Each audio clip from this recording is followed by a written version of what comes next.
So picking up where we left off from last time, we're still renowned 1 here, and we have the same item level. I haven't done anything since the last episode here. I just wanted to get a bit of gear. I was looking at buying some in the auction house, but they're very expensive for the 168 item level, like 16,000 for the helmet. Most of these are around the same, or just not in there at all. I don't think it's really worth paying that much. I only have 18,500 on this character, so I definitely can't afford 16,000 per piece here. I might get some cheap 151 item level stuff, but I really don't have the gold to spare. I think I'll mainly just work on going through the campaign, the quest line, as I'll get some gear from there, and doing some dungeons along the way as well. And of course some world quests when I need the anima, and to get more gear. I'm also going to do a bit more research here on just how to play the Survival Hunter spec, and what kind of build I should be going. And for most of that info, I'm probably going to go with the Wowhead guide for now. I'm also going to cross-reference that with Warcraft logs and Raider.io yet again, just for the builds and how they play the spec. So using the Wowhead guide, pretty simple, just navigate through the tabs here. For Warcraft logs, if you go to Survival Hunters and you can click on any boss here, you can see what kind of talents everyone's running and the legendaries that they're running as well. So for my raid build, I'll probably base it off of this, using whichever talents, conduits, soulbinds, and legendaries are most popular. I'll do a similar thing for Mythic Plus as well. I usually like to go on a few of the top players' profiles and just see what kind of talents and legendaries they're running. I'll open up just one of their runs, and I'll probably do that a couple times for each player just to make sure it's consistent, see what talents they're going, and what items they use and everything. So for the most part, that's going to be how I'm going to go about obtaining my build and just some general knowledge on how I can play the spec properly. Alright, just about to kill the world boss here. Let's see if we get anything. Oh, wow, we got a legendary from that, and we got our conduit. Wow, I think that's actually a really good conduit. Might be best in slot even, so that's amazing to get that right off the bat. And we still don't have a soulbind yet to use it, but at least we have the conduit for when we get it. We should be getting that pretty soon. Just about to go into Torghast and start progressing through the layers here. I do have access to layer 8, but I probably can't do layer 8 right off the bat, and I do want to start from the ground level, right from level 1, just so I'm properly progressing, just like a new character would. Just so you know I'm doing all the layers, I'll show you at least the very last boss of each layer. Probably wouldn't be able to progress through all of them right away, I'll need a bit more gear, but I'll start with the first one now, because it gives a pretty good cloak. Well, good for me right now at least. Alright, so just about to finish off the boss from the first layer here, floor 6, and there you can see layer 1 of Cold Heart Interstitia. There we go, got him down. Pretty easy layer for the most part. We're at 147 item level when we completed it, so not too bad. I'm just starting my first dungeon here, a normal dungeon, just a random one that I queued for. See how this goes. It'll be fun learning how to play the spec in the dungeon. Oh, for the last little while, I was just going through the Covenant campaign. I'm at 3 out of 9 chapters now, so I need a bit more renown until I can do the next chapter. So I'm just going to keep going through with that, keep trying to grind out renown, and hopefully get some gear along the way, and queue for dungeons while I do so. Ooh, look at that damage with slapping the boss. Let's see if we got any loot here. Nah, nope, nothing. There we got our first piece of dungeon loot. There we go. It's actually one that we badly need. It's a big item level upgrade, nice. We also got the conduit too, but it's for marksman, so we don't need it at all. The queue time for this, I think, was about 10 minutes, so it's shorter than I thought it would be, especially for a DPS on the Alliance side, so not too bad. Alright, here we go. Check this pump right here. 155 item level, we got a pump. Huge damage, look at this. 5k, whew. Smoking them. Strength of Deathwalker. We doing stuff already, we're doing stuff. Ah, this heal's gonna get off though, rip. I should have saved my intro for that one. It feels bad. Oh well, 5k, still. Pretty good, I think.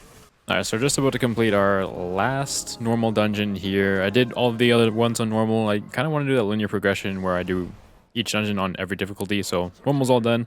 Gonna do heroic next. Let's see if I get any loot here. Hopefully I get something. I haven't gotten anything from this dungeon yet, and we got renown. That's always nice to get. Work towards doing more campaigns, so that's great. No loot though, but we don't need a whole lot from normal. We kind of just need a trinket and a few pieces here and there, but we are 158 item level now, so definitely made a lot of good progress from doing these normal dungeons. And yeah, we'll move on to heroic dungeons now. I've got a couple auctions out just in hopes to make a bit of gold. I'm not sure if they'll sell though, just because of the population of the server. Even though it's connected to another server, it's still very low pop. So hopefully they sell and I get to earn a few gold from these. Right now I'm sitting at 34,000 gold, which isn't too bad. I'm hoping that'll be enough to craft a legendary when I'm able to do so. If not, I might have to grind a bit more gold to get that legendary there, but that won't be for a little bit. We still need all that soul ash. We'll progress up through Torghast in a bit here. But at 2 heroic dungeons now, I'm at 159 item level, just progressing through the dungeon on heroic difficulty and just going through the campaign as well. I'm at 4 of 9, almost 5 of 9 for the Covenant campaign. And currently we're at Renown 13. I think we will have another campaign unlock once we finish this 5th chapter here, so that'll be another set of Renown. Here we go, here's a big fun pull coming up here. Let's see how much damage we can do. Let's pump. And Wild Spear is so much damage. Look at that, we're at over 8k, almost 9k there. And we're still going. Wildfire Bomb. Oh, I didn't quite pass 9k, I don't think. But that's a lot. We're at like 160 item level. I'm definitely interested to see how much we can do when we get to like over 200 into the 220s there. Alright, so just about to finish. As you can see, layer 2 of floor 6 here. So the second layer of Torghast just about done. Wasn't really going for any specific build, just kind of whatever I can get here, but it was a pretty easy run through. I'm at 168 item level now, which is, I think, pretty good for this layer, which makes it quite a bit easier. Here we go, got some soul ash there, and having the pet definitely makes it a lot easier to tank as well. If I didn't have the pet, it probably would be a lot slower, as I'd have to eat and be taking just a lot of damage in total. And just about to kill the final boss of layer 3 here. I don't think I've actually fought against this boss even on my main before, so that's kind of cool. Got a bunch of cool stuff there, but layer 3 down, floor 6, on to the next one. We might be able to get enough soul ash this week for a legendary. I think we probably can. Depends how far we push in Torghast, but we'll see how it goes. Quick update here, so we did hit item level 170. That means we can start queuing for LFR, and we can actually access all wings of LFR now, so we can start progressing through the raid, which is really nice.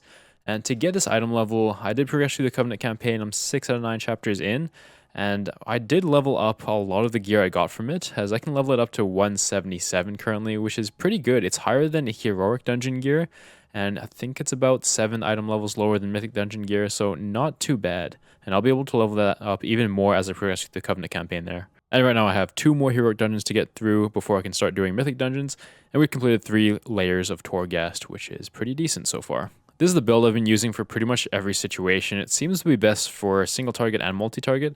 So we run Alpha Predator with the 2 charges of Kill Command, Guerrilla Tactics for the Wildfire Bomb boost, Camouflage, which is nice for stealthing and Torghast, but I would take Natural Mending, say in a raid situation, Bloodseeker for that Kill Command dot and attack speed, Post Haste, but I'd probably go Binding Shot for Mythic Plus, especially when we get to the higher levels, Tip of the Spear, increase that Raptor Strike damage, and Wildfire Infusion, further increasing the Wildfire Bomb damage there, and just giving it some extra effects. This is probably what we're going to run with pretty much everything we do. Oh, we got a dungeon pop there. Cool. This tank's name in here is Jailer's Mom. Can you imagine the Jailer's Mom? Oh, that's pretty good. What would the Jailer's Mom even look like? Any bigger than the Jailer? Where'd the Jailer come from? Maybe it's in the lore somewhere. I don't know. I don't really keep track of the lore too much. I feel like the Jailer's Mom would be like a pretty big badass, though. We got this thing where we can tame undead beasts now. I didn't know that was a thing. It's pretty cool. Alright, just about to finish layer 4 now. And there we go, boss just finished. Oh, we got a legendary power. Seems like it's for Mark, so not important for us. But this one wasn't too bad. Died once, got a bit greedy with a big pull just on floor 5 there. But the boss wasn't bad. I think he got 6 stacks of the damage increase, which my single target I'm definitely feeling hurting a little bit more, but it's not too bad. There's no really like fun animal powers I really come across. There's some like damaging increase, like Hunter's Mark increases the damage the target takes by X amount of percent, but there's no like fun, I don't know, like spell changing abilities I've come across so far for survival, but maybe I just haven't been lucky yet, or maybe I'll get them eventually. So I was looking at the legendary powers I might go for, and it's looking like Wildfire Cluster is the best in pretty much all situations. Mythic Plus and AoE for sure, and Rylak Stalkers is good for single target there. So that one drops off Sludge Fist, Wildfire Cluster off Dealer Zyxa, so I can definitely farm this from the other side. Rylak Stalkers, I'll have to get to Sludge Fist, which might take a little bit, we'll see. I was also looking at how much it would cost to craft a Wildfire Cluster, and it would either be for the legs or the waist guard. So it's Bone Shattered waist guard, and it's quite a bit. The first 2 ranks aren't too bad, but 250,000 for 225 and 300,000 for 235, that's quite a bit. If we look at the Greaves here, it is less, but it's still quite a bit. I think we can get the first 2 ranks pretty easily. Getting that 3rd rank and that 4th rank that's going to take quite a bit of gold farming, I think. But we'll have to see how we're able to obtain that. I don't think it would be worth it to go like leatherworking just to make that ourselves. That might take even longer to like get all the mats and stuff. It might be faster just to grind that gold out somehow. I'm going to progress through these linearly as well. So I'm going to craft the first one, get the second, third, and fourth. So it'll be a lot of gold added up in total. It's going to come up to probably around 400,000. But hopefully the prices drop at some point. Now we're in our first regular Mythic 0 dungeon. I just queued up for some random ones and managed to get an invite, luckily. At 171 item level, probably got pretty lucky with that. Can't imagine a lot of people would invite people on my item level, but I'm not sure what the standards are for regular Mythic 0 right now. But we'll definitely see how this goes. Hopefully get a piece or two out of this. That'd be awesome. We got a bit messy at the end there, but we did it. First Mythic Dungeon complete. Let's see if we got... Ooh, we got loot too, and the Mythic Keystone. 2 Mists of Tyrnoscythe. Nice. And Bracers. It's an upgrade too. Really cool. So I think I'm going to end my progression there, but I'll give you a summary of what we managed to do this week since hitting max level. So we managed to hit item level 172. A lot of our pieces are from the Covenant campaign, just upgraded with the anima. We do have a couple of the Mythic Dungeon pieces as well, which is great. Managed to get 8 of 8 for normal and heroic for all of the dungeons, and we only got 1 full Mythic dungeon done. We did go into Mythic Halls of Atonement for 1 boss, but the tank and 1 DPS left after the first boss. I don't know, I guess maybe it was going a bit slower than they liked, so they left, but we didn't manage to complete that. Hopefully we should be able to get that done next week, all the Mythic dungeons, and get into some keystones there. I do have this +2 Mists of Tyrnoscythe that I didn't get to either, unfortunately, so I won't be getting any loot from the Great Vault for next week. But starting next week, we should be able to get some keystones done and get some loot for subsequent weeks there. And for our Covenant, we are at 6 out of 9 chapters done for the Covenant campaign. We have 2 callings that award renown right now, and I'll finish those off probably tomorrow. This Revendreth one doesn't award renown there, and it's about to expire, which I probably won't get to, but it doesn't reward any renown, so that's fine. And for renown level, we are at 15, so once we get those 2 done, we'll unlock a next chapter of the Covenant campaign there, which will be great. So we should be able to get at least 7 out of 9 chapters next week. Hopefully we can finish the whole Covenant campaign next week, which would be great.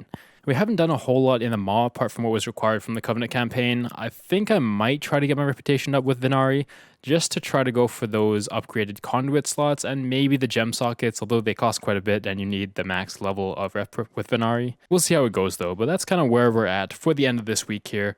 Hope you all enjoyed this episode. We made quite a bit of progress, I feel. Got, I think, about 30 item levels up. Did quite a few dungeons, I think 16, 17 dungeons in total. And we also got 4 layers of Torghast done as well, which is great. But thank you so much for watching, y'all. I really appreciate all the support. I'll see y'all next time.